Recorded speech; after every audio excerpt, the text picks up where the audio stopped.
Hi, I am Carl Sagan, one of the great astronomers, astrophysicists, and authors of the modern times. Throughout life, I found it hard to convince myself that God created the universe for us, the 10 million or so species of life that inhabit this speck of dust. I am Mahatma Gandhi. I rejected the Christian religion when I was on Earth because I did not like the way that Christians acted in my country. I am Charles Darwin. I began to question God. I began to wonder why bad things happen to good people. I began to wonder about the evil in the world that I saw. And over time, when I was noticing these evolution patterns, I was wondering whether God created this or not. I didn't deny God, but I never fully accepted him once I knew another way of life. My name is Khan Boar. I have no idea what I'm doing in this Christian hell. I worshipped all 166 gods. Hi, I am Angelina Jolie, and I am an American actress and director. I never accepted Christianity. I didn't believe in a God or a personal God. I felt like there doesn't need to be a God for me. Hi, I'm Edgar Allan Poe. I think one of the reasons I'm here is because I was never really sure about anything, and all the events in my life just really didn't pan out to be anything that, really swayed me either way. And it just, with a lot of my poetry, you can probably tell I had a lot of mixed feelings about ideas and things that, really came up, and what happened to me and those around me, and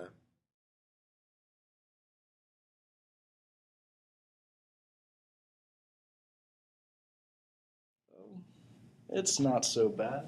It's better than what I expected from my counterparts. I guess I don't have to travel through the underworld facing the evil deities of my culture. But I now know that I was wrong, and I will never get to see this Christian God. I hate it. It's horrible. All my children went to heaven because apparently Brad converted. It's nothing like my mansion. It's quite nice, actually. But you get to do lots of meditation and sit in the grassy meadows and have lots of very intelligent, nice conversations with people like Aristotle and Plato and great thinkers that I've always looked up to. Other than the humbling fact of a higher power, I find limbo no different than the life above. Honestly, it's not that bad. I'm kind of used to remote places, and now I get to kind of just hang out in this little forest. And one day I get to talk with Aristotle about the questions of life, and then the next day I get to talk about Plato about whether there's another existence beyond this one, which obviously now we know there is. not sure how I feel about it. There's a lot of mixed feelings. There's some despair and some, I guess, some happiness that, maybe some point I will be able to leave here, and just the fact of being here, there's no real feeling of it.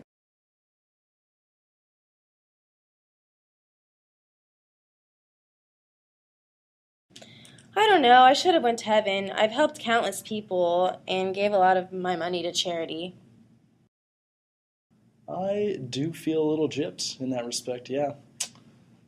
I devoted myself to God, or at least who I thought was God, gods of nature, gods of the sun. Guess we all can't be winners. I'm quite okay with it. I actually really like limbo because I don't think that I'd want to be in heaven. I think I'm in better company here than I would be in heaven because I feel like the people here are very virtuous, and they're actually truly virtuous. The Christians that made it to heaven aren't necessarily good people. They've just repented. Well, I never didn't not believe it, but I think that my theories gain credibility in the atheist, scientific, and agnostic worlds, and that I came to be known as an agnostic and or atheist. I always thought atheism was as extreme as acceptance, because both require knowledge far beyond our grasp.